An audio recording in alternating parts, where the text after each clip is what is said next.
Starseeds. This is Oriah, and I am the founder of United Starseed Connections group on Facebook.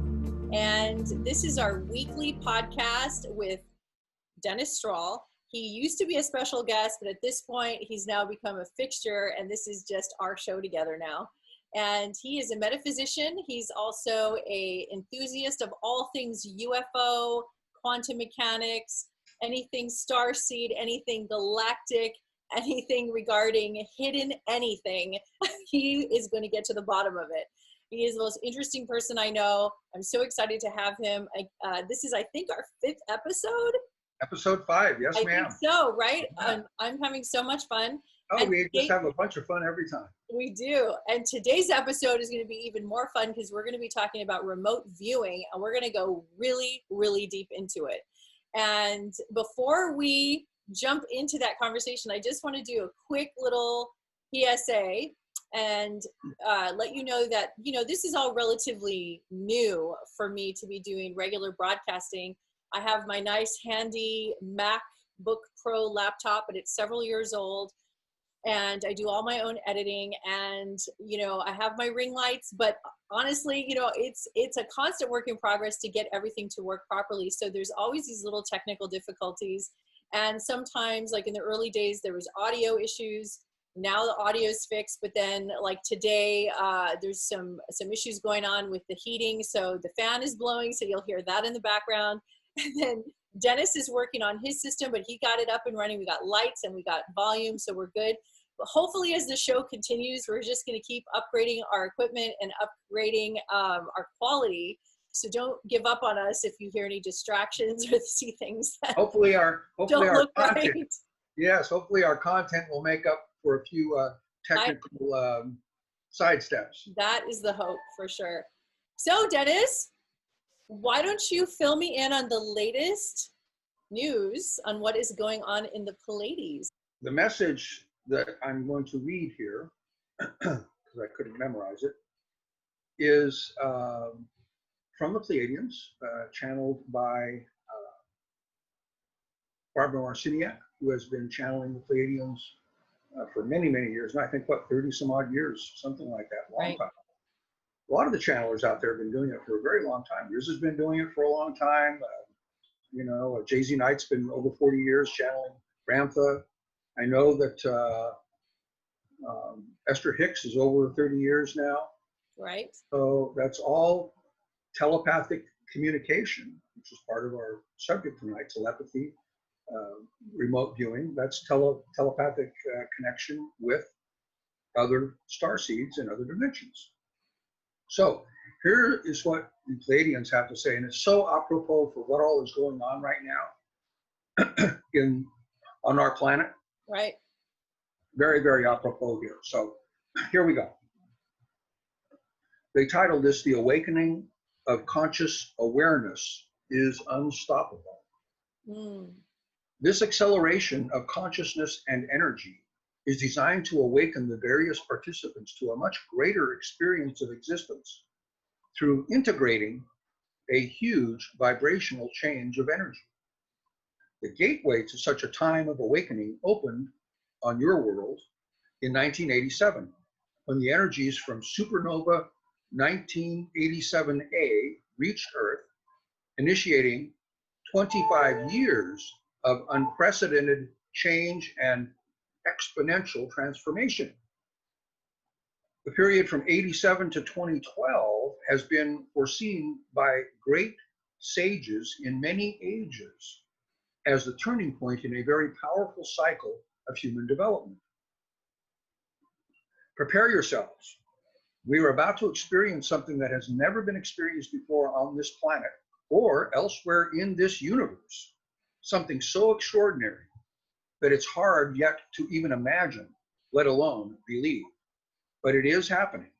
It is already happening in the lives of many who are committed to discovering the truth, to living from love instead of fear, and to making a difference in humanity's and the Earth's hour of need.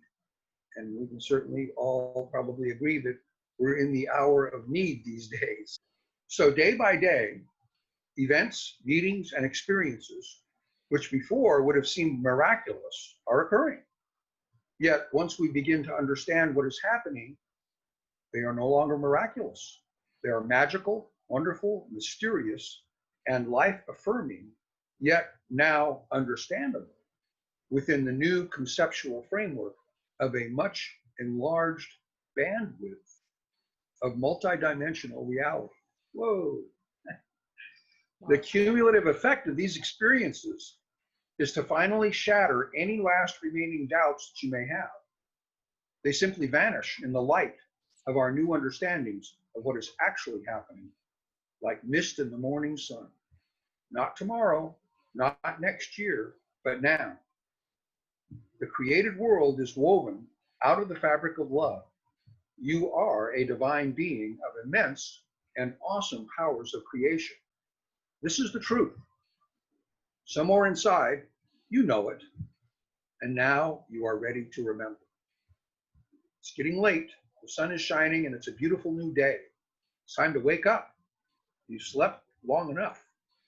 What you will experience on waking is a whole new reality. It's been there all along, waiting for you, for us. And because it will happen in the now that is yet to come, you can access it in this now if you choose to tune into it, for there is only now. So that is the latest, one of the latest messages from Pleiadian. I think it so speaks so, directly. Absolutely. To all of our hearts. Right. That is so, I mean, this is the second time I'm hearing it because you read it to me prior, and it just really gets you, you really feel it because you see it all happening in front of you right now. Yeah, exactly. Yeah, it's happening right now. And some people have predictions about things that are going to happen by the end of the year or by next year. But if you just look at the timeline, you can see the interactions that people are having with society, like as far as systems and structures and how things need to be changed. So I believe in the next, definitely 12 to 24 months, there's just going to be so many changes that are going to happen. It has to. Because yes. Have you noticed, just like in an earthquake, the cracks are just going all the way down? Oh, yes. Like just, economy and everything, like everything is just going all the way to the root system. So, and what's happening on the macrocosm is also happening on the microcosm. A lot of the things that we, yes, I was going to say a lot of the things that we addressed in some of the previous episodes that are wonderful things to look forward to is the perhaps final release of some free energy technology where people won't have an electric bill anymore.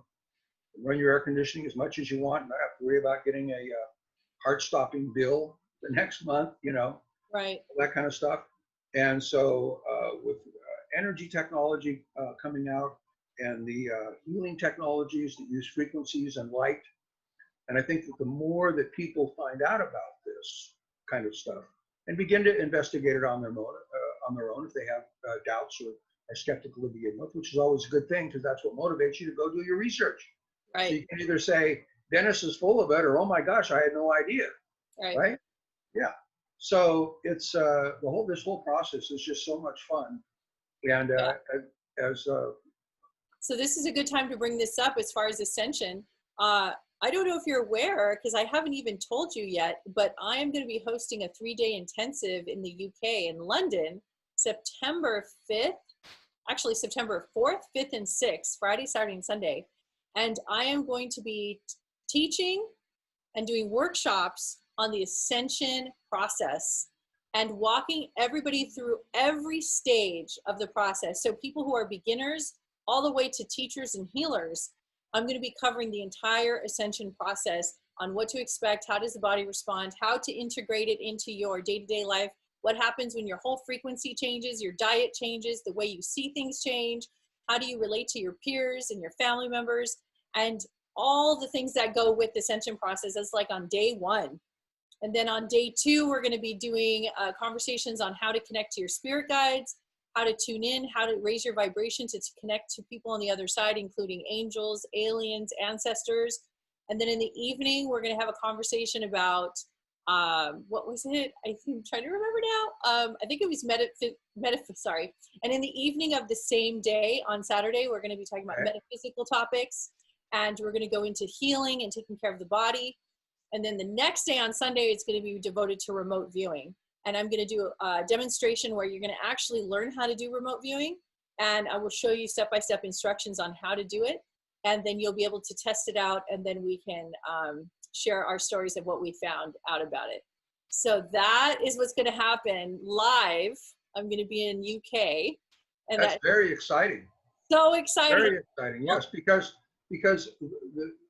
when you do 3 days in a row like that, it's going to raise the vibration of all the participants to the point where they are attracting all kinds of wonderful new things into their life, because you attract what you radiate. So as we radiate more love and more understanding and more compassion, then you attract those types of people and situations into your life. You just draw them in. You don't have to think about it, really. Just all of a sudden they show up. Yeah. There's little hiccups that people feel along the way where they feel misunderstood by their family members, or they feel like family members feel like they got alienated by the one who's ascended, and they feel like they no longer can connect in the same plane. So there's a lot of little tricks of the trade, little tools that I share on how you can smooth those rough edges over and to create a little bit better communication, so you're not alienating so much. Exactly. Yeah. But as far as remote viewing goes, Dennis, yes. I am so excited we're going to be talking about this, because I have been remote viewing off and on for many, many years, some by accident, and then other times on purpose where I wanted to remote view, which we can get into later exactly how to do it if we want to touch on that. But I know you've been studying this area for a long time, and you have some really interesting information. And your notes that you wrote on this were so interesting. I almost just want you to read off your notes and just start at the top.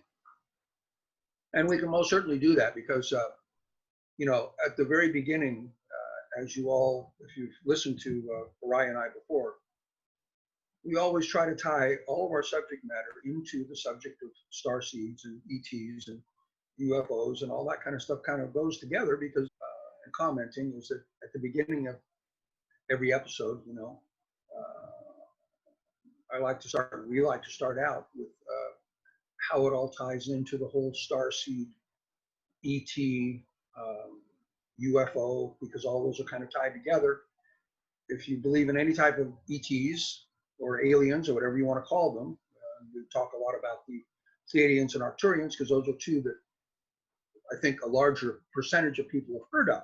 Right. But as soon as that enters into it, it's like, well, how did they get here? Well, some sort of an exceptional flying craft, obviously. So all these subjects kind of tie together. Oriah and I always like to start an episode by tying the starseed ET concept and understanding all together with the subject matter that we're addressing. Mm-hmm. And I think that we can all assume that the most advanced ETs communicate with telepathy, and many people that have had either positive or negative abductions, which is all kinds of stories out there, pretty much all of them comment that it was telepathic communication. There wasn't any sound coming to their ears or anything. So if we correlate telepathy with what is known as remote viewing, which would normally be defined as seeing, smelling, or sensing someone or something at a distance in order to identify it or locate it in the past, present, or future. So then by nature, one must be telepathic in order to execute remote viewing. You kind of go together. You can't be one without being the other. Right. And there's a little bit of almost synonymous meaning between the two. Mm-hmm. Similarities, I believe. So the point in question here is, are telepathically skilled ETs like Pleiadians or Arcturians also skilled remote viewers? And would we consider that to be an advanced spiritual skill? And are there benefits and advantages? Can you enhance your life by utilizing remote viewing? It's such an interesting question, isn't it? It is, isn't it? On one side, you would think, is it necessary to have remote viewing in your repertoire? Like, what do you really need that for, right? Technically. Yes. But somehow it's such a natural and organic evolution that when it does start happening, or when you start finding yourself doing remote viewing, it feels very almost natural and normal to start being able to project one's consciousness into another arena, another dimension, another field, another plane. Exactly. Existence. You know, whether you're on Earth in another location on this planet, or whether it be interdimensionally, it just feels very organic. And well, and it kind of drifts a little bit too into clairvoyance. Yes. You know, because for example, Ramtha has been teaching remote viewing for many, many years.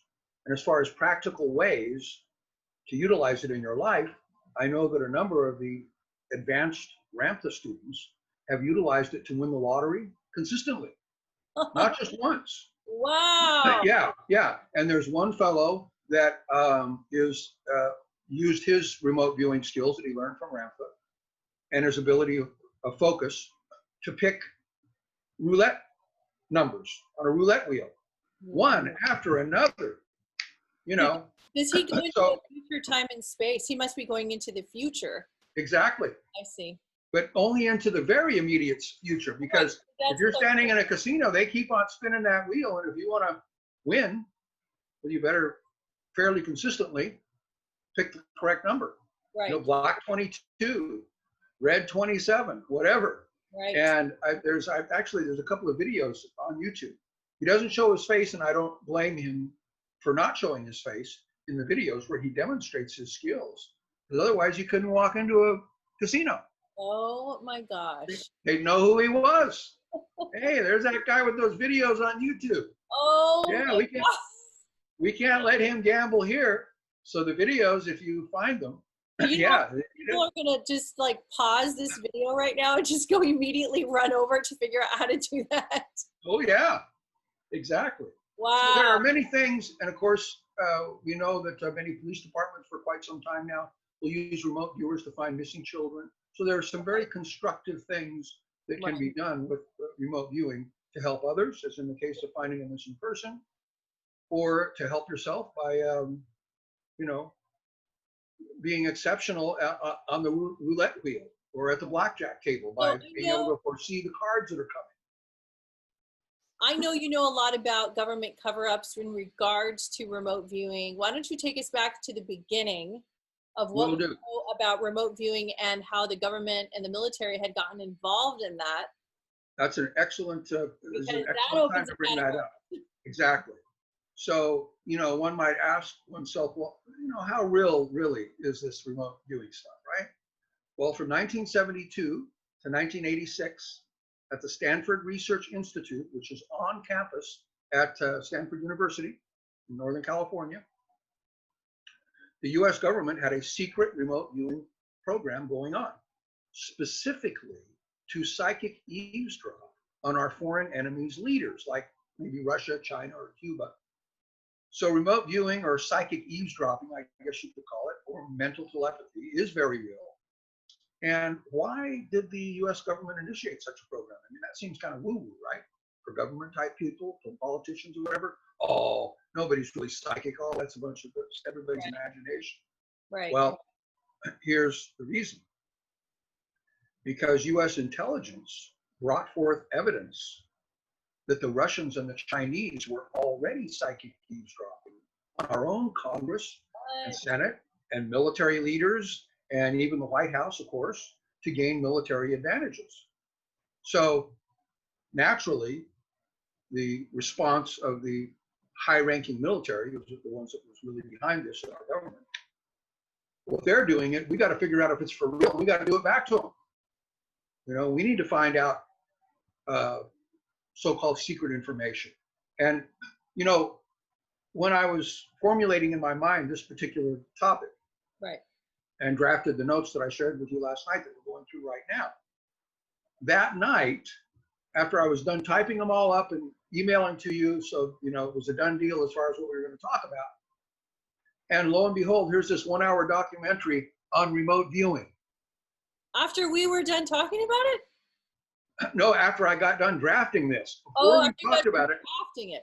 Yeah. Once I drafted it and emailed it to you so that we both have a copy. And then okay, fine. I got it all done. Sit back and relax. Let's channel surf. Oh, wow. A 1-hour documentary on remote viewing. Confirmation. Amazing. Yes. And one of the remote viewers that was actually 2 or 3 of them were in that Stanford Research Institute team, that secret team, were in this, because it was after 1986, someone went public.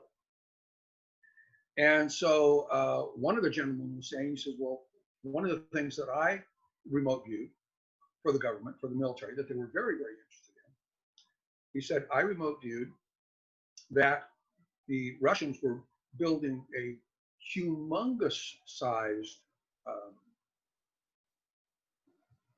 submarine, bigger than anybody else on the planet.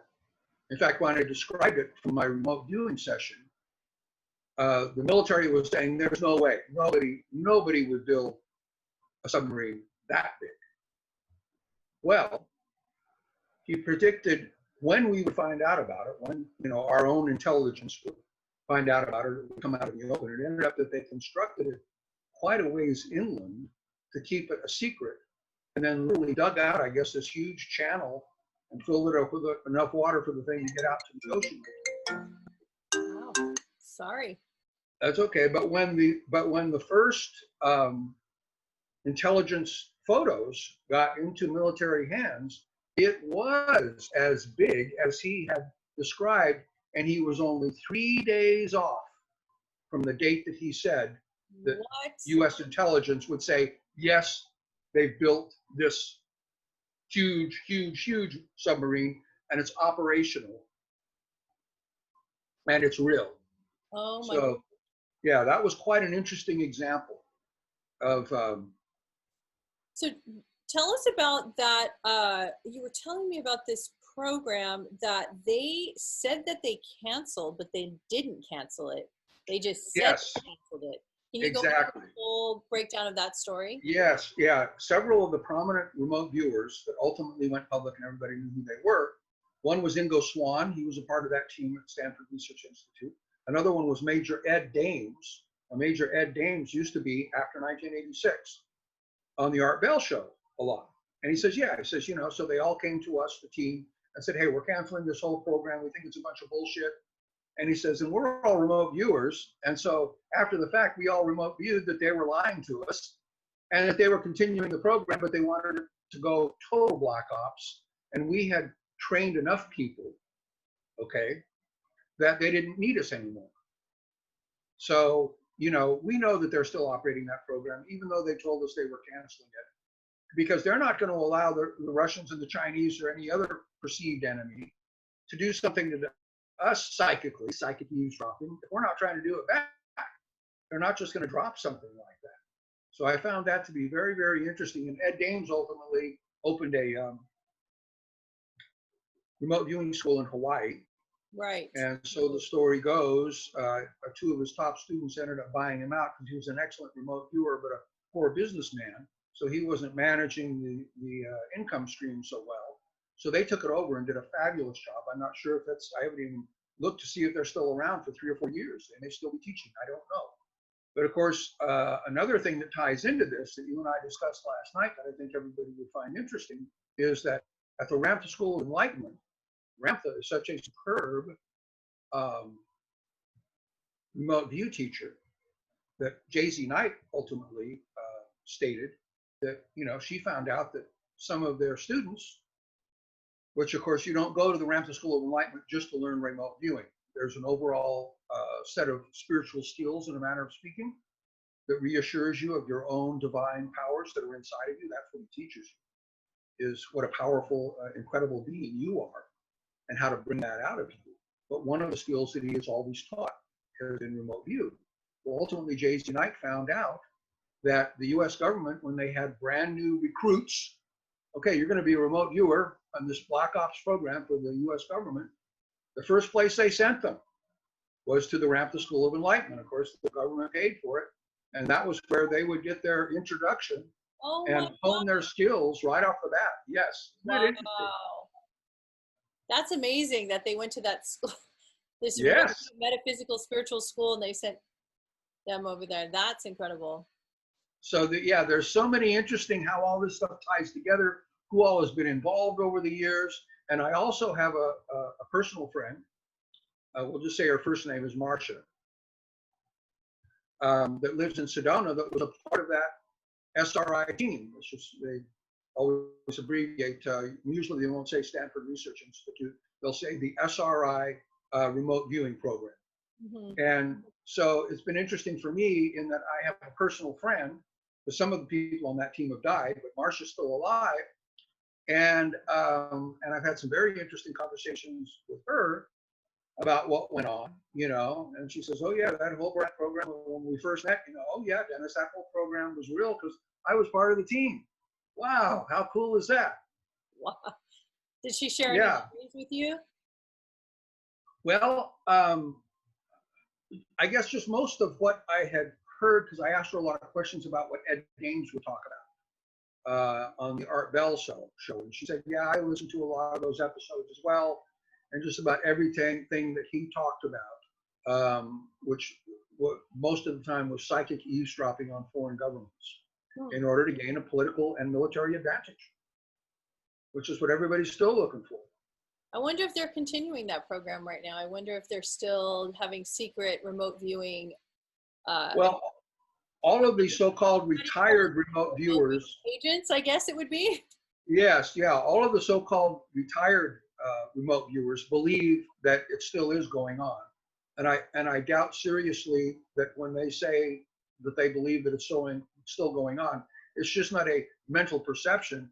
They probably remote viewed. Are there still they remote viewed the new remote viewers that are covertly hired by the government? They have remote viewers, remote viewing, remote viewers.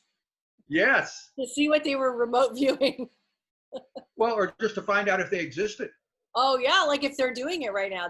Yeah. So, why they would want to do that. So then they would know, yeah, what are you going to remote view today? Well, I'm retired, but I think I'll remote view and see if they really kept that program alive. Wow. That's pretty wild, huh? That is remote. Yeah, like you say, remote viewers, remote viewing, remote viewers. That's pretty funny. To see if they exist and what they're up to. I'm kind of burning to share my experience with remote viewing. Go for it. But I'll talk for a bit. That's okay. We'll let your voice take a break. We'll let my voice have a break. You go for it. Okay. So I have, okay, let me just start from the beginning. I'm going to tell a little bit about my personal story, and then I can actually share with people how to do remote viewing. I'll do kind of the Cliff Note version. It's a faster version, but to get the idea. So originally my remote viewing started by accident, and it was during my healing time when I was in bed a lot. So I had a lot of downtime, a lot of quiet time, a lot of time staring at the ceiling. And there was moments I would close my eyes and I would see these flashes, and these flashes were so dramatically real. It wasn't foggy or fuzzy around the edges. They were very, very crystal clear. And sometimes I would be like going down a ravine in between like a canyon where the river was, and I'm looking down at the river. So it was almost like I was a bird. So I felt like maybe I was either an orb sending my consciousness out to just cruise along the top of a river. Sure. Or maybe I jumped inside of a bird. I don't know what I was doing, but that's how it began. It was very by accident. And then there was other times where I would be like thinking about somebody, like let's say I'm thinking very hard about somebody and I'm really concerned, and like all of a sudden I would see kind of a visual of the living room or something in that person's house. And then if I ever talked to them later, I kind of tested it out to see if that's really where the couch was at and if that's the walls. And they would say yes. So I knew I was onto something, and I started asking my husband about it. I wanted more information, and he was like, yeah, this is remote viewing. That's what you're doing. But I wanted to get more control over it, and I wanted to understand exactly how to use it. So I started really focusing my attention on it. And since I had so much downtime at the time, I thought, well, let me just practice by projecting myself and my imagination out into other arenas. So like maybe somebody else's house that I would never normally go to, or a business location, or somewhere across the world. I just wanted to see if I could tap in. And my husband would actually be able to do remote viewing on the moon. And he has done it many times. And he has done off-planet remote viewing. But, you know, I'm not there yet, 100%. I'll get flashes, but I have no control. He actually has control of being able to go remote view at that distance. But let's go back. So I wanted to know how I can get control over this. And I wanted to break it down so I understood fully what was happening. So I'm going to do my best to explain it on the way I thought and what I still think this is the proper way of learning. And I don't know what Ramtha teaches because I'm sure they're the experts. So I'm just giving my personal opinion of how I think that is the best way, fastest way. So number one, when you look into your mind's eye and you're having a daydream or you're having like active imagination, this is the area of focus. This is where you're going to be going. And most people, you know, don't really understand the imagination, so they don't understand exactly how that works. Sometimes when you're imagining things, you're actually imagining real places and you don't even realize it. So you could have been this whole time remote viewing many times and had no idea. So that's why I created this little system. It's like a little test that you can do at home, and you could practice and test it on yourself to see if you can make this actually work on demand. So the first thing you do is you lay down, no distractions, close your eyes, and focus in on something that you know very well. So in some cases, it would be like your office where you work, your car, in a parking lot, somewhere like your favorite shopping center, whatever. So you imagine it. And so in your mind's eye, you imagine getting out of your car, walking down the parking lot. You could feel your feet hitting the ground. You could hear the sound of yourself walking. You walk up to the building, you see yourself opening the door, and you look around and you walk around. Now, this is a part of the practice of getting control over your camera. Okay, so you have to get control. The connection has to be made about how to maneuver through these imaginary areas. So it's like you're learning a new technique. So you keep practicing and doing this. You just make sure you can go as long as you can. So like I would go, in the beginning it was like 2 to 3 minutes, and then I kind of built up to like 10 minutes. And I could go through a whole detailed tour of like an area, and I got it down. And as soon as I knew that I could do this on demand, anytime I wanted, I could lock into something that I know, and I could walk around comfortably, and I could stay locked in for like 10 minutes at a time. I knew that I fully got the system down. I understand the technique, right? Yes. So then stage 2 is when you now apply it and practice in real time with somebody that you know, that you've never been to the location. So in this case, let's say it's a friend that you've never been to their house, but you're friends with them. So you call them up, text them, whatever, and let them know that you're going to practice. You have to really be friends with them though, because yes, otherwise they think, oh, wow, you're eavesdropping on me. Yeah, you have to be a little careful who you pick here, because you Yes. it has to be somebody who doesn't mind. So maybe a family member or something. But anyway, so you find this person who's willing to do it. So what you do is what I call tuning in. So you close your eyes, you tune into that frequency, you go to that area. And as soon as you lock in this amorphous area where your imagination is, you'll kind of feel it. You kind of know where it's located. Once you kind of settle into there, now you start setting an intention. So your intention is, I want to go visit so-and-so's house. And then you get very specific. What part of the house? Is it the bedroom? Is it the kitchen? What part of the kitchen? Are you walking in from where? You know, like you got to really like 100% lock into the frequency of what it is you're about to do. So once you have totally isolated it and you're totally in, then what you do is you let this is the fun part, you let your mind kind of go free. You let your imagination run away with you, right?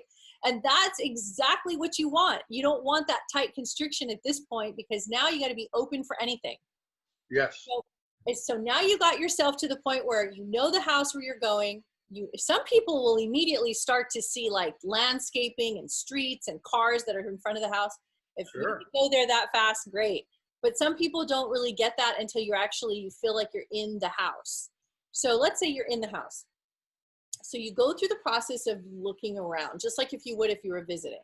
Your eyes are open, you're walking around, you're checking out everything where it's located. Okay, the kitchen's over here, the refrigerator's over there. You get a sense of the layout and you kind of take it all in. And then once you feel like you got a good grip on it, and you think you're just imagining it the whole time, you think it's just daydreaming. So when you feel like you got it down, you close your session, and then you text or call your friend, and then you quiz yourself. So then you ask her or him, so is this accurate? And you go through the list. So when I first did that, I was 90% accurate. Wow. That's incredible. Accurate on my first test with somebody I never knew. I couldn't even believe it. So they said, yes, that's exactly where my door is. Yes, that's where the window is. Yes, that's where. So once I got that down, I was like, oh, I'm off to the races now. I can do anything. So then I said, well, let me keep practicing. So it was a trial and error thing. And sometimes I was 90%, sometimes I was less. And so I started to gather the data to see when I was the most accurate, what state of mind was I in? Where was I coming from, right? Okay, there you go. Yeah, that was important. And so what I realized is the 90% accuracy one was the one there was no pressure. And I was just having fun, real relaxed. You know, it's like I almost didn't care about the outcome that much. It was more just relaxing. That's when I was the most accurate. 90% is substantial too. What was that? I'd say 90% is substantial. That's more than enough to know that you're on the money. It was almost down to 100%. I mean, they were just blown away. But the ones that I was not successful, those were the ones I honed in on because I wanted to really understand why I wasn't. And what I got was that if I have any kind of emotional connection or some sort of like like I'm somehow committed in some way to this person, or I have some bones to pick with that person, or maybe I'm it's any kind of like emotional connection that is strong. Sure. That would get in my way every time. Yes, that makes sense. Yeah.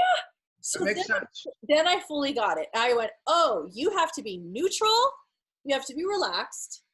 You have no pressure. You're emotionally detached. Huh? I say, and emotionally detached. Totally. No pressure on the outcome. You're not like, it's not, you know, the end of the world. So if it's just like anything, you know, so if you bring, and this is a great teaching for every area of our life, of course. Sure. Oh, yeah. We're always working on that. Remove the attachment to the outcome. Yes. Easier said than done. That applies to so many things. So many and very specifically to remote viewing. You're absolutely right. Yeah, but so all of you guys go try this tonight, or when you're done watching this, you should try it at home. And Dennis, you should definitely try it. Yeah, I'm going to definitely start exercising this. You could use my house as your starting point since I already know what you're doing. See, I've studied this for a long time, but I never went to any formal teachers. Yeah. Oh, I do want to add a caveat to this about privacy. Let's talk about privacy for a second. Yeah, good idea. Because it can sound really like, you know, well, it can sound kind of, you know, like. It sound pretty intrusive. Okay. So my suggestion, It's like, wait a minute, you remote viewed me Wednesday night in my bedroom? Hey, I was walking through the room naked, you know, right? Actually, that's a really good point. I never normally see a person in the environment. It's because I'm not looking for that frequency. I'm actually not looking for a person. I'm looking for the objects, the structures. Sure. That's the biggest thing. But I have seen people by accident. I wasn't looking for them and they were there. And then I mentioned it and they said, yes, I was sitting there. Yes, I was there. So I was like, oh, so here's what I feel about this, just from my own moral standpoint. Since I work at like such a high vibration in the way I do my life and speak and how I do everything, I make it a point to not do anything that feels uncomfortable for anyone, even in the psychic realm. There you go. I have to face myself at the end of the day. Sure. You know. Well, you might have to face that person. You don't want to make them uncomfortable. What's the point? Like, what's the point, really? Yeah. What's you know? We all know what we do at home. Everybody knows what each other does at home. Exactly. Yeah, but the point is to inspire someone to learn to do it themselves for their own personal benefit and to help others, as we discussed. Yeah, you know, the helping others part, I was always, here's where it came into me about the helping others part. I didn't know how remote viewing can actually help someone, but I did find out when people realized that I could tune into their location, there was this Right. sense of like, it was a form of comfort that I was very connected to them, but they Yes. also like the fact to know that there's more in the realms of psychic phenomenon, that you could Yes. actually go to this level. It was like, it was exciting for them. Because they experienced the reality of it, because you described a room that you hadn't been in before. Yes, you're Right. accurate. And so they're thinking, wow, if she can do it, wow, I wonder if I can do it, right? You know, So I, you're that, I in could that try, process, you're inspiring them to learn it on their own. you know, I could try to do it right now with the room you're in. Sure. The thing is, I'm just learning how to do remote viewing with my eyes open and talking. So that's a whole nother ballgame, because once you get really good at it when you're silent with your eyes closed, there's another thing to do it when you're talking to someone. No You kidding. have to Yes. access that third eye portion while you're having a conversation. So it's a little bit tricky. Take, You have take to some special focus. Yes, special I agree. focus. So, oh, and this is another thing I forgot. Your intuition, your actual gut intuition plays a part in this, because if your intuition says the door is to the left, 9 times out of 10, the door is to the left. Yep. Now, in this case, I could fall flat on my face right now, and I'm totally willing to, so don't worry if I'm totally wrong. Okay. Okay. And you know, the camera flips things around too, so I don't know. We'll do my best. Okay, the only thing I know about you right now is I know that there's a television behind you, because I know that from you telling me, because when I asked you why there's a circle there, that's a reflection from the ring light. So that's as far as Correct. I think you told me this was a bedroom. Yes. That's all I know. You can attest to that, right, Dennis? Yes. Yes. Okay. Absolutely. Okay, here we go. Now I'm starting to get that tingly feeling. So now I'm knowing that I'm kind of getting something. Now I see a big, okay, so raise your right hand so I can make sure which is right and left for you. See, you see, I'm glad I asked you, because on my screen, that's your left. Exactly. So we're flipped. This is my right hand, so we're flipped. Okay, so I'm just gonna go off of your right hand. Okay. Okay, on your right side, on that side of the room, on the right hand side, I feel a big object. Like I feel dense energy there. So it could be a bed. Exactly. It feels like a bed to me. It is. Now, how I found that is because it feels like energy, flow, block. So I felt a density, and it was large. So It is. It's a California king up on a pedestal. It sits up way high. It And feels so it's really big. Yeah. It feels big. And Yeah. so I was walking through your room, and all of a sudden I hit this like wall, and it was soft. So I felt like this energetically, it was pliable. So that's what told me it probably is a bed. Yep. Okay. Right on. Okay. Now, your television behind you is on a wall. Correct. On the right-hand side, is there a window? Yes, there's a glass sliding door. Okay. I'll tell you how I found that. You want to know how? Yes. Okay, as I'm feeling my way through with my inner eye, as I'm checking the dimensions, like I'm checking the space. It's like grids, right? So I'm checking as I'm going to your right. As I'm going to your right, all of a sudden I felt like, okay, wall, boom. That's what I felt. It's like my energy went through the wall. So I knew there's a window there. Yep. That's how I see it. And it's a large glass sliding door, so you're absolutely right. And I could feel it. I could feel the energy of the openness of it. So that's what I knew. Okay. Left-hand side is the door. Exactly. That you enter into. Exactly. That, some people could say, well, you can guess that, but not necessarily. Some people put their bed next to the wall that you open the door to. Exactly. Okay. So I'm sensing you have 2 dressers. Kind of, yes. You have a big one, which is your clothing dresser. Mm-hmm. And then there's a smaller one that's kind of like a chest of drawers, or some sort of like like a nightstand. Yeah, it's a file cabinet actually. It's a file cabinet. A file cabinet. It is more narrow. Yep. Now, are they catty corner to each other like this, like on a corner, like one's on this So they're wall? on the same wall, but on the opposite sides of a doorway. Okay, so the doorway's here and they're on both sides.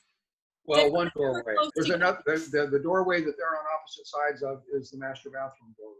Master bathroom. So you see, he told me that he has a master bathroom. Now, he didn't tell me where, so I'm going to guess. Now, if you're facing your bed, so now you're on the right-hand side, you're facing your bed, so that would be you're turning this way, right? Mm-hmm. You're going that way. You're looking at your bed. So to your left is the master bathroom. No, it would be on the right. It would be on the right.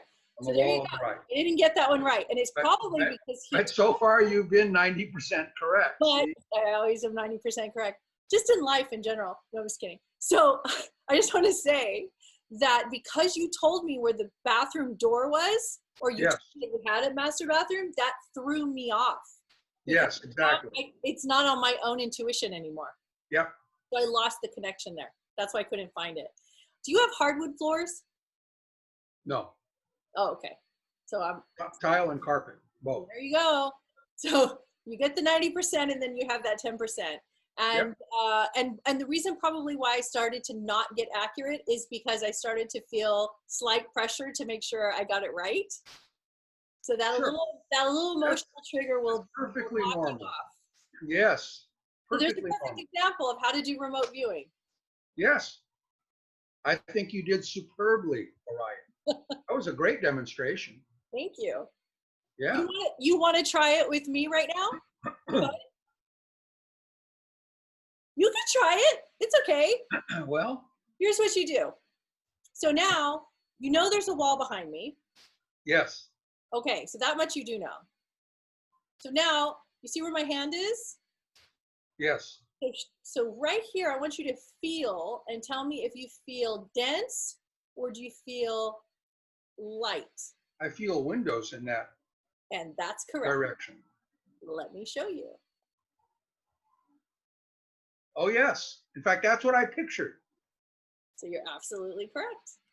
With the little window panes. Yeah. That's exactly what I saw. That's exactly right. So you did it. Yes. Now, okay. So now I'm going to ask you to tell me what is on. See, so you know this is the window. So now directly in front of me, what is there? There's a door. But what side? Is it on this side or this side? This is my right. This is my left. I'm getting on the left. You're absolutely correct. There's a door right there. There we go. You are getting good.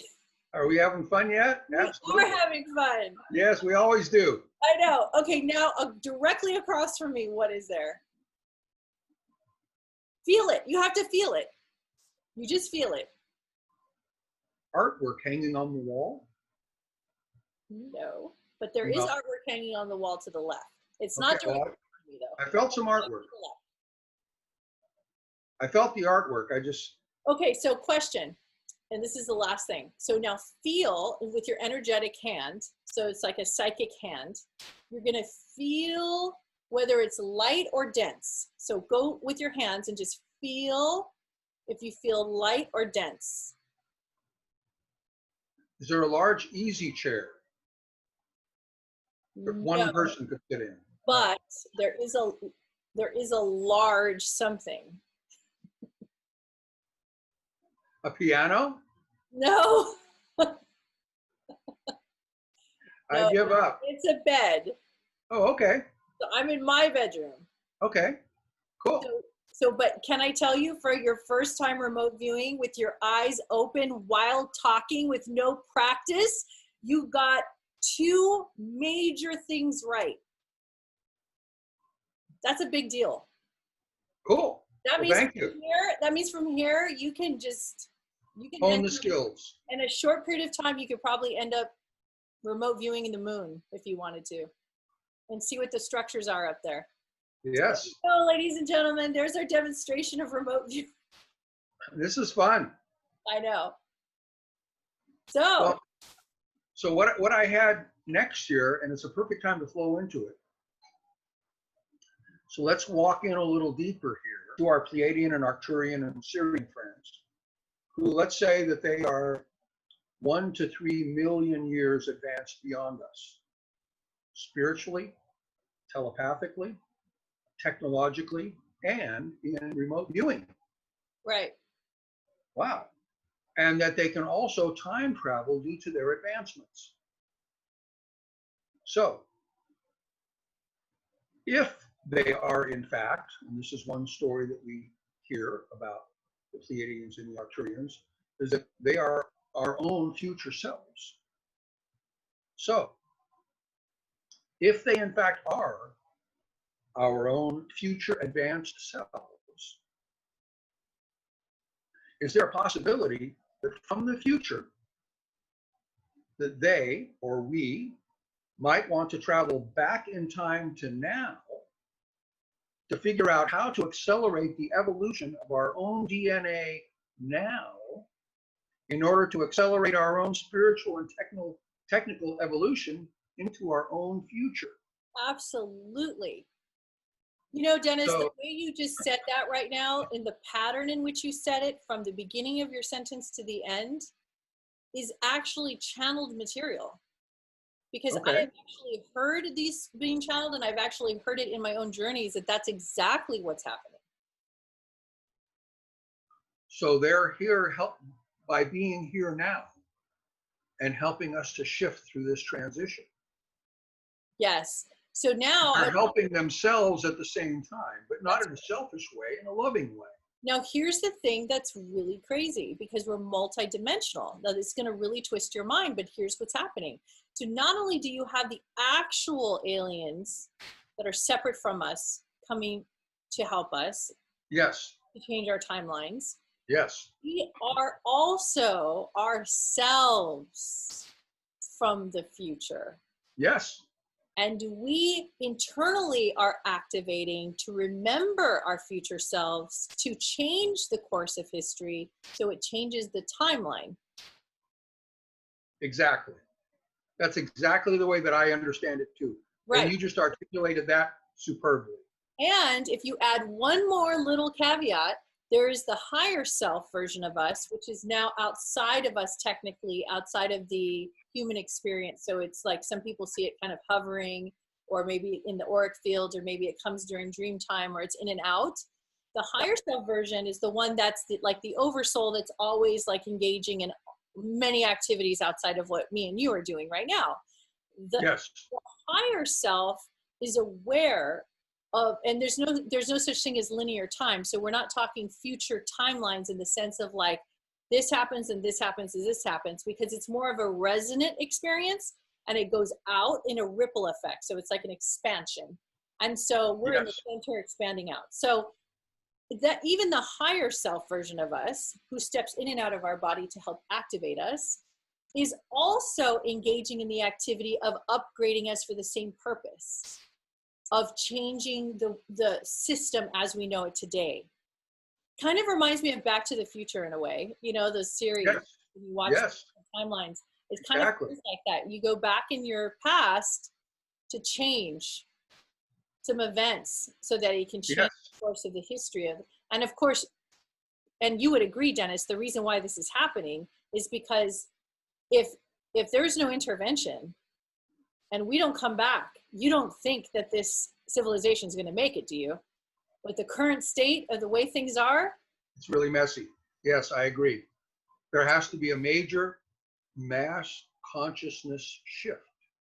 And this conversation that we're having right now, and everyone that's listening, is facilitating raising people's vibrations by thinking about things that maybe they have never thought about before, or that they've only thought about a little bit, and now they're gaining intense desire to understand more.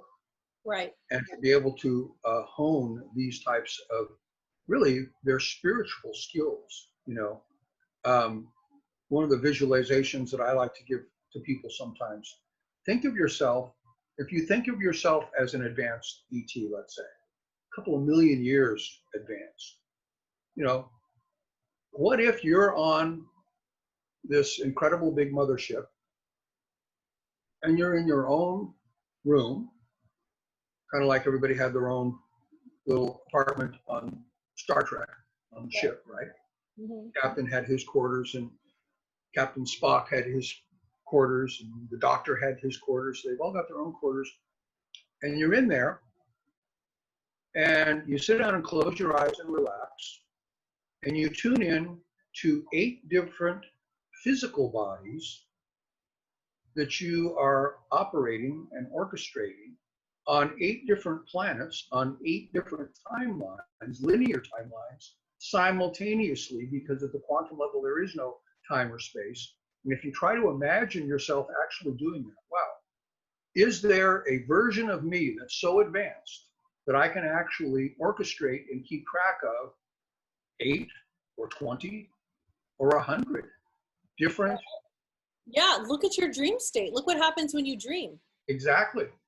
Where are you going when you dream? And you don't just have one dream. You have multiple dreams. And not only that, I've had dreams where I've been other people. And a couple of Oh, times yes. I was in a video game. I was a character in a video game. Have you ever met someone on another timeline? When you wake up, you're aware that you were on another timeline.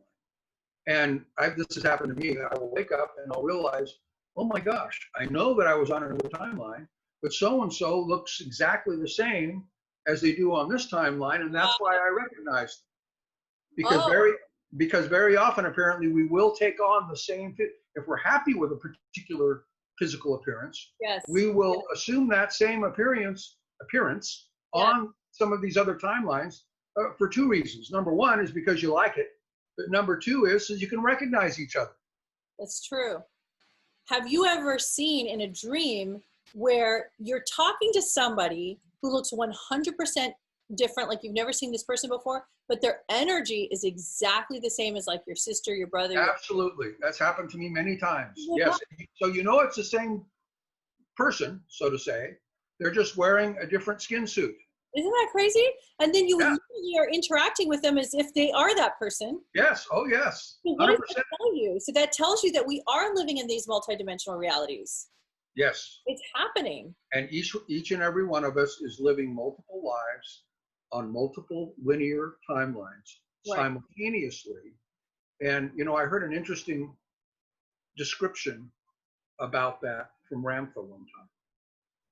Ramtha says, I know that you're all probably wondering, well, why can't I just, be consciously aware of all these other bodies that I'm running on these other timelines? Because most of you have your hands full with your life on this timeline. It's so true. And if you were even watching just 2 other timelines, you'd be going, for one thing, you'd be judging yourself, right? Oh, you shouldn't be doing that. You should be doing this way or that way. Yeah. It's like, hey, pay attention to this timeline. So it was interesting because Ramtha said, God pulls that veil out of mercy because you'd have a tough time handling it. It's so true. Have you ever heard when people tell you that you were in their dream and then you were like helping them or you gave them a message? That's crazy. That's happened to me so many times. People are like, you were in my dream again last night and you told me blah, blah, blah. So wow. I'm like, I'm super unaware of that version of me that's out there talking to other people. Until they tell you. Yeah. Yeah. So I could just assume that there's multidimensional versions of myself, like fractals, that go out into the world in a multidimensional capacity. So yeah, we don't really understand fully the dream state. I mean, nobody really does. I mean, we have speculations, we have channeled material, have people who try to like tune in and really understand the dream state. And it's funny, you've heard of lucid dreaming, but that's just people trying to control their dream in the dream state, right? Yes. I don't know if you remembered, but we were going to talk a little bit about astral travel because it's very similar to remote viewing. Yes, it is. Because you're leaving your consciousness of your location to go travel. Exactly. Have you ever astral traveled? Oh, many times. Oh, you have? Now, have you? Yeah. I have recall of when I was only, probably around 6 or 7 years old. The house that I grew up in Los Angeles, I always would fly out my bedroom window. I can remember would fly through the window, and I would go right in front of our house on the edge of the curb was a street light. street lamp. You know, there was one like every 4 or 5 houses. We had one right in front of our house. And I can remember looking down at it as I was going up in the sky. And then from the view of looking down at the street light, from there on, I rarely had any recall beyond that. But it was always very vivid, leaving my body and flying out the window and taking off to go roam for the night. Have you ever done it as an adult? Not as much as I did when I was a kid. So did you think it was controllable, or it was just a kind of a reflex? For when I was a kid, it was just spontaneous, and I was just fascinated by it. But I didn't understand it, and I never told my parents about it either. Yeah. I think a lot of people take experiences like that, keep them to themselves when you're young, because you want to hold on to it and not be criticized as being, oh, that's just your imagination. Well, you could say that. You could say that before an invention takes place about every invention that has been invented on this entire planet. Absolutely. Oh, that was just your imagination. Yeah, but here's the real product. You know how many people, including everything starts with imagination. It does. Like there's people like Steve Jobs, and there's many other stories where Einstein, they would wake up, Tesla, from dreams with full description, coding, complete dialogue on what to do to create this particular mechanism or a machine. Yes. Many people this has happened to. Physicists, you know, one of not Einstein, one of Edison's tricks, apparently, because he spent a lot of time in his lab, right? And the workbenches, or the lab benches, or whatever.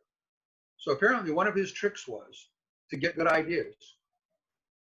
Is he'd go to the corner of the workbench and put his arm down and put his head on his arm, but he'd hang his hand over the edge with his keys in his hand. Really? The reason he did that was that when he finally relaxed enough to fall asleep, his hand would open, the keys would hit the ground, wake him back up again, but it was just in that medium place between awake and asleep, and he'd get these good ideas.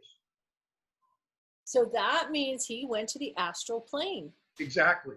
And he was picking up data from his higher self. Some people would say he's accessing his Akashic records.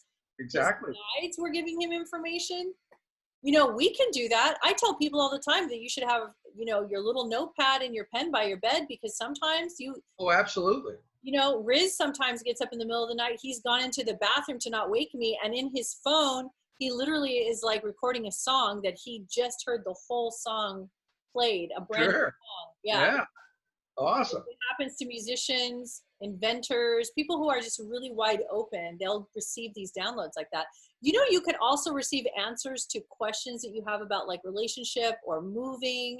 You know, if you really just go to sleep and set your intention, you can ask your guides or your higher self to answer some questions that you have. Yes.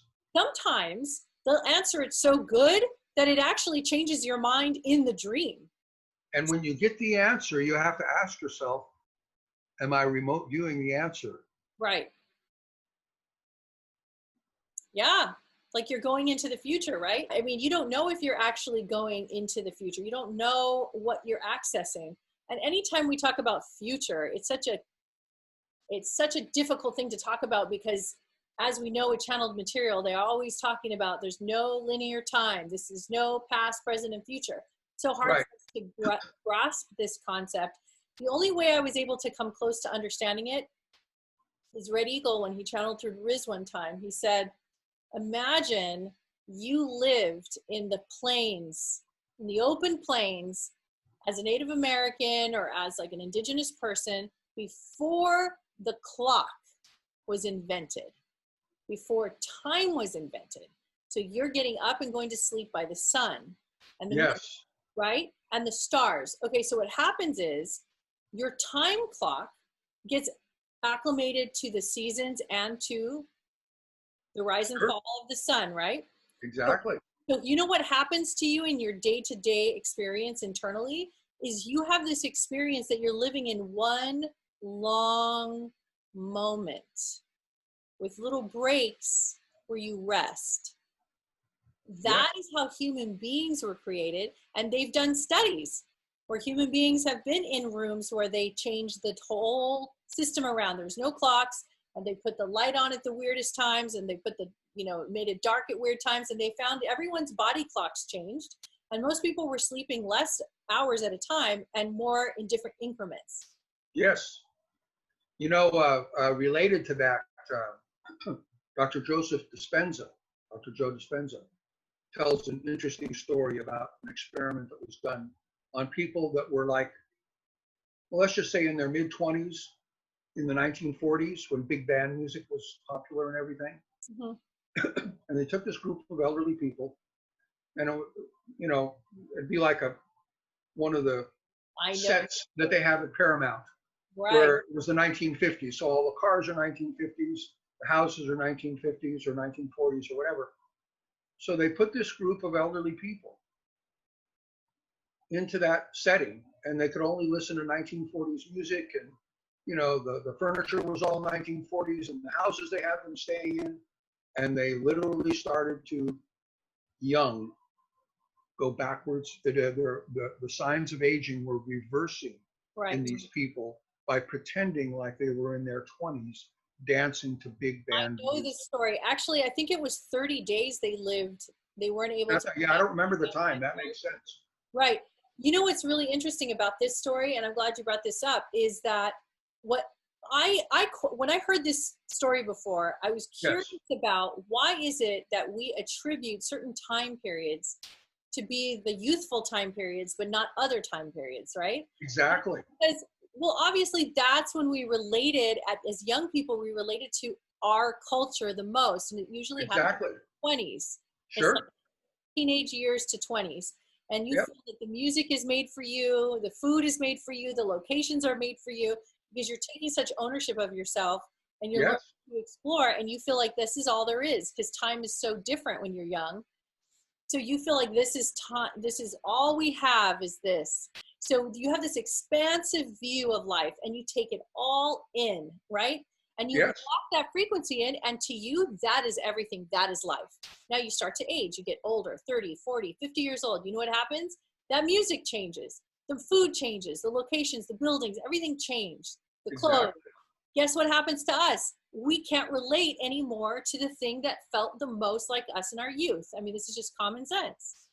So what the studies are, and the very metaphysical way of looking at things, is if you want to reverse aging, and by the way, this is what I do, because I'm going to be 50 soon. And so this is how I reverse aging, is I have decided, instead of going back to the 80s, which is where I had all of my powerhouse information coming through in my teenage years, instead of going there and staying there, because it could be a little dismal and sad, as soon as you turn off the 80s music and you're not in the 80s anymore, you feel kind of sad, like you're now in a different time period. So what I've done, and it is an experiment, is I went to each decade and I found my juice in each decade.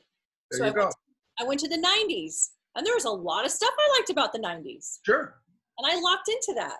And then I went to the 2000s, early 2000s, and I locked into that, things that I loved about that time period. And then I started to realize that my taste in music changed, because I started liking more music in different eras, including the current era. And so that now my scope and my range is wider of what I can receive and feel good in. So it activates me the same way it would if I was in my 20s. It's very interesting, because I've been exercising that same method for a long time. I'm not surprised, Dennis. Yeah, and my range of types of music that I enjoy is extremely broad. Yeah. I mean, I love so much of the classical music, Mozart and Beethoven and Bach, and and there's a lot of the old 1940s Frank Sinatra, type stuff. That's not even my era in the 40s, but I love that music. Yeah, yeah. But then I'll listen to Whitesnake, or I'll listen to Led Zeppelin, or I'll listen to Pink Floyd. I love jazz and blues. Oh my gosh, I love jazz and blues, big time. So, and it just depends on the mood that I'm in. But a lot of times, the first thing I do when I come home, I have a few playlists that I've built on YouTube. It's all songs that I like, and I can what they call casting, a broadcast from my cell phone to my big flat screen TV that's sitting behind me here. Yeah. So I'll get home and I whip out my cell phone and pull up one of my playlists and cast it to the TV and crank the volume up and have my own little concert going on, you know, just to chill me out and raise my vibration by listening to music that I love, one song after another. One of the music eras that I listen to that helps me the most, which you would never believe, Dennis, is my teenagers, like under 25 to 15. Right. I listen to their music. And let me tell you, I mean, it was a learning curve for me. I had to figure it all out because it's a lot of hip hop and then there's other kinds of alternative music. And right.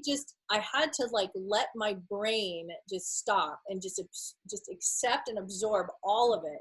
Listening to Drake and like Lil Kim back in the day. And then now it's, well, it's always Rihanna. And then there's, let me see if I can remember. I know there's Beyonce, but then there's some new ones that are, I don't remember their names, but yeah. I recognize the songs and my kids are proud of me that I pay attention or I listen and I really feel the youthfulness of the music. Sure. It's not my era. Oh yeah. So yeah, music is a portal, you know, sound frequencies, they say is the highest form of godliness. You know, and if you do a little searching, I think just about everybody can find things that they like in many different genres, you know. It's true. You know, there are a number of different country western singers musicians that I really like, you know, from Blake Shelton to Shania Twain. Yeah, me too. And, you know, I mean, they can really rock, even though it's country western, they're still rocking out, you know, and it's sensational. And a lot of romance, which is really nice in country music. Country music, I think, has more romance in it than just about any other genre of music. It's hard to, you know, find a song that's really, excuse me, you know, really about real honest to goodness, two people really, really loving each other. Right, you know? real powerful. Yeah, to the depths of their souls, really romantic music. And jazz has a lot of romance in it too. Jazz and country. Very romantic with jazz. I do too. Do you know who makes me cry every time I watch them in concert? It doesn't matter if it's in person or on video. Who's that? Neil Diamond. Oh, really? How interesting. I cannot take it. Wow. I cry every time. And That's I cry like a baby. I don't know what it is. Oh. I think it has something to do with his age. I think he's 78 or he could be older. Uh-huh. I went to one of his last concerts. He might still be on tour. I don't know. And he makes fun of his, like, he can't walk across the stage and all that. Like, yeah. He makes fun of himself and he's very funny. But when he sings, his voice has not aged at all. He sings like day one. His eyes are piercing through. He's so full of power and passion. You know how many years he's been singing that same tune? Oh, I know. No and kidding. Each time, he sings it like it's the first time. And that's what makes me cry, I think, more than anything, is how can a human being keep it going that long and give that level for that kind of passion? Like, imagine. Yes. I'm so, I mean, how grateful am I that a human being has offered their services in that way, to that extent, to bring humanity together. These are angels. Musicians are angels. Absolutely. Absolutely. You know, I've got to share with everybody because it's kind of a fun story. Part of my growing liking of Frank Sinatra had to do with the fact that when I'm on a hiatus from my mining adventures, then I usually get back into the high-end audio video industry, which I'm in right now. And we do these incredible, you know, we got really, really good techs on our team, and we build these really incredible home theaters for people that, you know, all the multimillionaires that have places out here in Palm Springs, a lot of them celebrities. And Frank Sinatra was a customer of ours for about 6 years before he died. Wow. So I was on his estate many, many times. And of course, when you meet somebody like that, it's like, you know, maybe I better check his music out a little closer. And as I did, you know, and he was just such a nice and generous man. I mean, I remember seeing on his estate, because we ended up completely rewiring the entire estate, which was like, he had, one, two, three, four, five. He had 6 or 7 freestanding guest houses separate from the main house, and 2 swimming pools, you know, and a real full-size train caboose sitting on a stretch of track on the estate there. It was really a cool estate. And, you know, and I did meet him a few times, and he was always so gracious and nice. And so, you know, you never know what's going to influence you in life. And when I really started listening to his music, and he of course has a lot of romantic lyrics, somebody that's wants some romantic music, but I really appreciated it and realized, well, now I understand why he's so famous, right? Listen to his music. He brings a lot of information forward. You know, you could really read him. Like he's sharing a lot of himself. I think that's the key to the success of being a well-spoken person, or like a teacher or a musician, anybody who has to be in storytelling or oration. It's how much you think of yourself. It's how much you allow yourself to come out, that people really feel you. So yeah, I'm just in awe of musicians. I've always wanted to be one, and I got some exceptional, unusual insights to Frank because I befriended one of his longtime bodyguards. Oh wow! Yeah. His name was Bill, and Bill and I became pretty good friends. He had a big ranch here in the desert for many years, not far from where Einstein's place was. Interestingly enough, you know, Albert Einstein had a place out here in the desert clear back in the 1930s. I didn't know that. Yeah. It was his getaway place, and I found a picture one time of him standing next to the old El Mirador Hotel, which is now a part of the hospital, actually. Wow. And it was the youngest I'd ever seen him in any picture, and I thought, oh my gosh, this is the youngest I've ever seen Albert Einstein of all the pictures, and here he is standing in front of the El Mirador Hotel in Palm Springs, California. Wow. Don't you get the feeling that Einstein would have been really fun to hang out with? Oh, absolutely. He looked like a blast. He probably saw a lot of UFOs out here in the desert. Everybody does in the desert.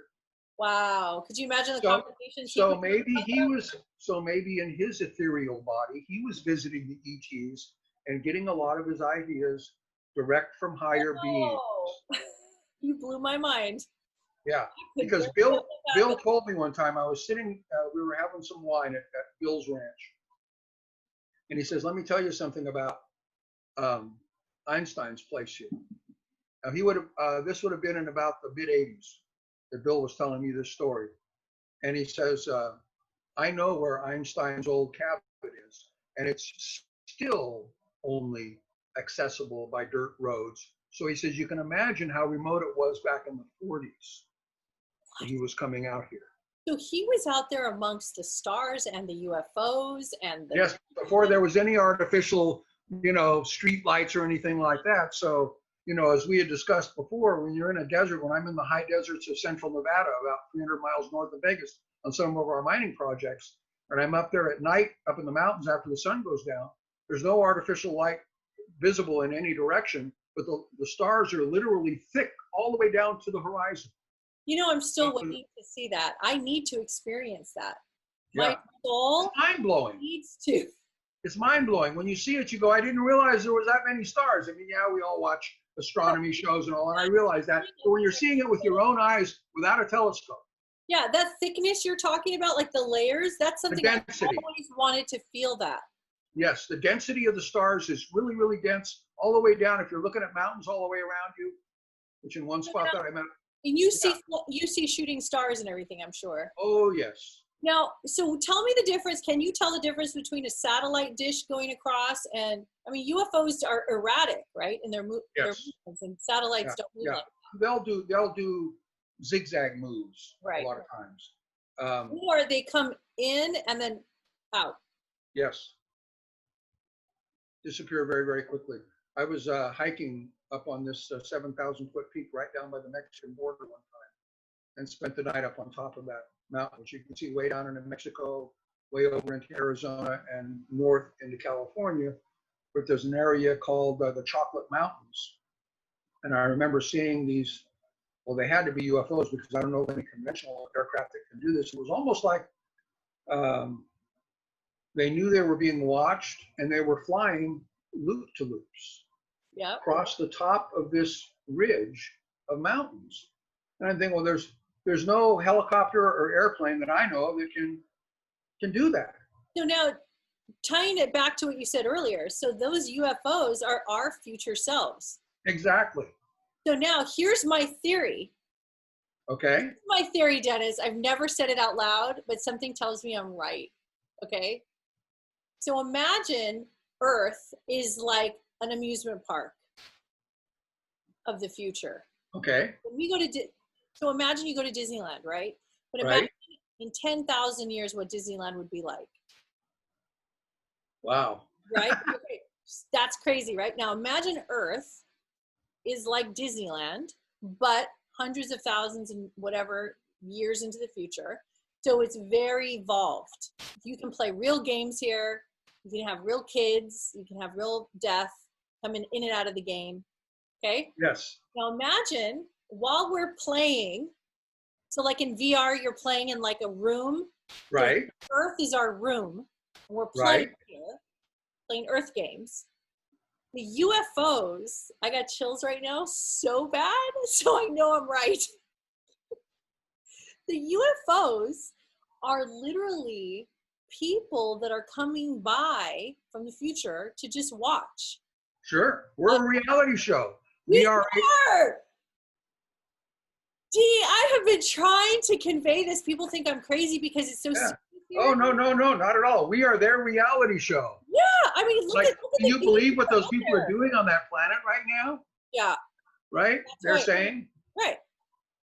You know that game called GTA, Grand Theft Auto? It's like this big game, it's violent. Yes. It's very, very accurate. I don't know what version it's on right now, but it's very accurate. It's like very, very detailed. It looks very real, right? So look at how many millions of people love to play this game.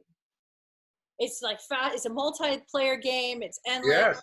So many millions of people love playing this game. Yes. Guess what? They go online on YouTube and they put a camera and they show themselves playing these different games. Yes. So what difference is that than UFOs coming by to check out us playing our game? Sure. So they're the observers, the bystanders. That's why they say they never want to interfere, because it's not about them interfering. However, they don't want us to destroy ourselves. Exactly. So they kind of rein us in a little bit because we're like wild kids that just got control pads. You know, and ringing control sticks. Exactly. You know, and looping back over to the time travel situation. Okay. Let's say that right now you're watching on your television a DVD that you have that's original footage from the attack at Pearl Harbor. Are you looking back in time when you're watching that? And are you looking at something that really only exists energetically? All the ships and airplanes and everything don't exist inside the disk. So are you actually viewing, are you looking back in time when you're watching real footage of Pearl Harbor today in 2020? I'm going to give a crack at it. Here's what I think. Here's how I feel about this. And it's we're going way out there, Dennis, okay? Yes, we are. So bear with us, everyone. We're having fun. But let me tell you, there's truth in the pudding. Oh, yes. Okay, so now let's go to Game of Thrones and all these medieval type shows, right? Yes, yes. Millions of people around the world loving these shows.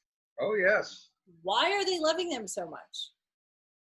And I feel what they're loving is that they are not only experiencing and remembering themselves in those time periods, like exactly. You watch a Viking show and you're like, yeah, I'm that dude, I'm that girl, like I'm a Viking, right?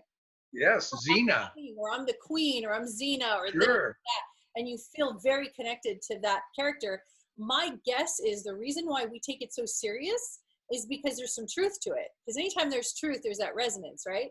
So you get this really hyper-focused thing going on where you're like super obsessed with certain characters and you feel very connected to them. I believe that there's versions of us that are living in those time periods right now simultaneously. It's going on as we speak. So the French Revolution is happening, Marie Antoinette. I also believe, since we're going here, and I'm going to take it a step further, that many of us have had turns playing very big, iconic characters. Sure. Like the King of England. Exactly. King Richard, whatever, who you ever want to pick. Marie Antoinette. Cleopatra. Sure. And then on another timeline like this one, you might decide, you know what, that was pretty intense. I'm just going to kind of kick back and be off the radar this time. You're giving me chills. So we jump into our bodies. Because why do we know so much? How exactly. Like when I ever watch Queen Elizabeth, or not Queen Elizabeth, and see, I'm already over it now because I can't remember her name. She had the red hair. She had the crazy forehead that goes way back, and she had this. Oh, I know who you mean. Yes. Yeah. I can't think of her name either, but go ahead. There was a time I was super obsessed. Apparently I'm not anymore because I can't remember her name. But I remember that I used to watch her in different movies. Like she's Kate Blanchett played an excellent version of her in one of the movies.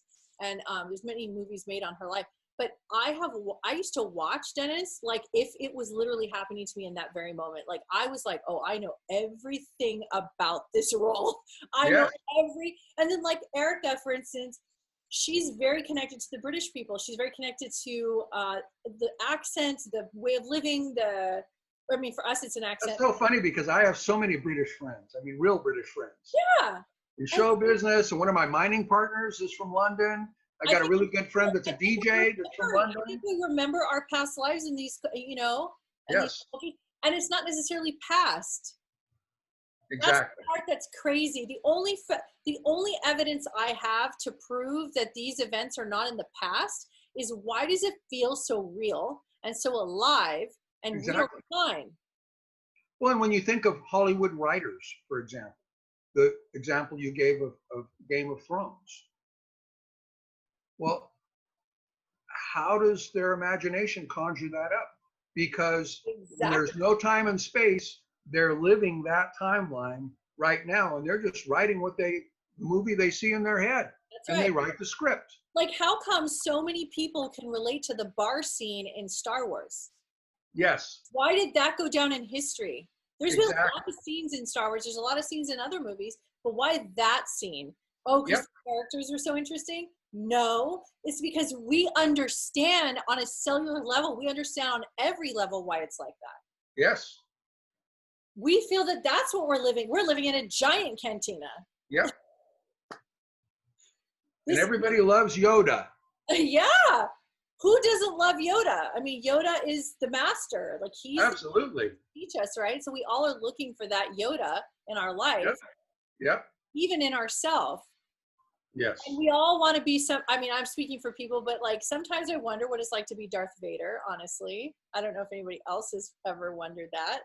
Because Princess Leia was a little too easy for me, but like Darth Vader was kind of like intense. You know, there was something to find out a little bit about that. Yeah. Didn't put up with anything from anybody. No. Choked them from a distance. Yeah. Oh, I know. That makes me want to watch Star Wars. But think about how Yoda taught Luke Skywalker all the things that he taught him, all of his Jedi skills. Very patient, very loving, always telling him, don't give up, keep practicing. And that's kind of, I think, what the message that we're putting out here in this episode to all of you folks listening is, you know, be curious and pursue and explore, try the techniques that Oriah has shared with you this evening. Start practicing remote viewing. And not only is it fascinating and fun, but you might find constructive ways that you can enhance your life by utilizing these psychic skills, if you will. And it's something that each and every one of us has built into us. And that was one of the messages that Yoda always had for Luke. Everyone can do this. It's inside of everyone. I'm just going to coach you how to bring it out into you. And it takes patience, you know, and don't be hard on yourself. If, like, sometimes I get hard on myself because, you know, you can see, especially in this episode, I'm having fun, but like I get really excited and really wild. And Me too. Yeah. So like I always sometimes feel like, oh gosh, I went too far. It was too much. So like sometimes I try to reel it in, but I understand what Yoda is doing. I understand that connection to the other person in that very quiet, calm way is very, it's fruitful, it's effective, it works. And it's the reoccurring theme in my life everywhere I look is to stay more centered, calm down. I can still get excited, but make sure that I stay focused on my intention, stay very clear. So as a work in progress, I've been a shaman for 10 years, life coach for 15. And, you know, even with all my experience, you know, I'm constantly working on myself. Every year that goes by, I feel more and more like a kid, not like I'm just reverse engineering time, but that I literally, you go back to this innocence of like they say, the more you know, the less you feel like you know. Exactly. You feel that way. Absolutely, because fun, actually. And retaining that what is conventionally called the childlike curiosity. Don't ever give up. Childlike behavior, right? Yes. We don't want the childlike behavior, but we like the curiosity. The curiosity, absolutely. And you know, hopefully, a lot of the ground that we've covered here this evening will stimulate curiosity in people. It's like, you know, I never really thought about all this kind of stuff in this kind of depth. Right. And one other thing I want to interject here really quick that you and I have discussed before is you were talking about the dream state. And, you know, when your eyes are closed and you're doing remote viewing, what eyes are you seeing with? Exactly. Right? What eyes are you seeing with? And I think I mentioned to you before, I'm pretty sure it was David Wilcock that I learned this from, a bit of physiology. And apparently, because we all have heard about the significance of the pineal gland, and apparently on the inside of the pineal gland, which is shaped like a little pine cone, right, are the same exact cones, as they're called, that are in our eyeballs that we see physically with.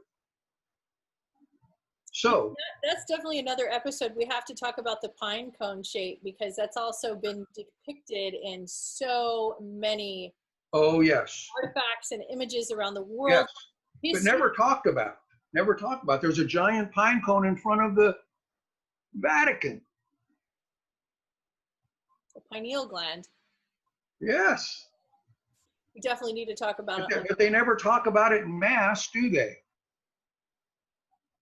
Because people might get too connected to divinity on their own and not feel the need for a religion to tell them what to do. Right. But that they can go by their own divine intuition. You know, hopefully what people are gathering from our show also, and I know we're coming to a close, but what I hope that they're gathering is that you can have all this information, you can talk about the most serious, the most intense things on the planet, and you could still have a good time. You could Absolutely. Still have fun. Yeah, it doesn't have to be so serious that it's like the end of the world. And yet you talk about things that seem very contrasting in life or death, but you're still enjoying the conversation because it's all about life. Yes. Living it. Absolutely. So hopefully Dennis and I have been an inspiration for you in that area. And we're like tour guides from Guardians of the Galaxy. Guardians of the Galaxy tour guides that are showing you all the different kinds of landscapes. Some of this stuff you guys may have already known about, and other things this might be new for you. So, you know, keeping an open mind and an open heart keeps you young, it keeps you fresh, keeps you happy. You get to explore, you always get to know more, and it never ends. That's the game. The more fun that you have, the higher your vibration is too. Thank you. And on that note, that is the word of God right there. I don't want to even top that. We will bid you all adieu. Huh? I say we will bid you all adieu. That's correct. Thank you so much, Dennis. I hope your throat gets better. I'm so happy that you joined me and share your fun. And today's episode was just a really fun episode. Oh, absolutely. You know, we talk about a lot of serious topics, but thank you so much. And I can't wait to do this again next week. Well, thank you so much. And thank you all for watching and listening. I hope you guys had some fun. Oriah and I always just try to have a blast and then hope that it's contagious and that you have fun. So thank you so much and namaste. To everyone. Hope you guys all have a good time tonight and today. All right. Good night. Bye. Bye-bye.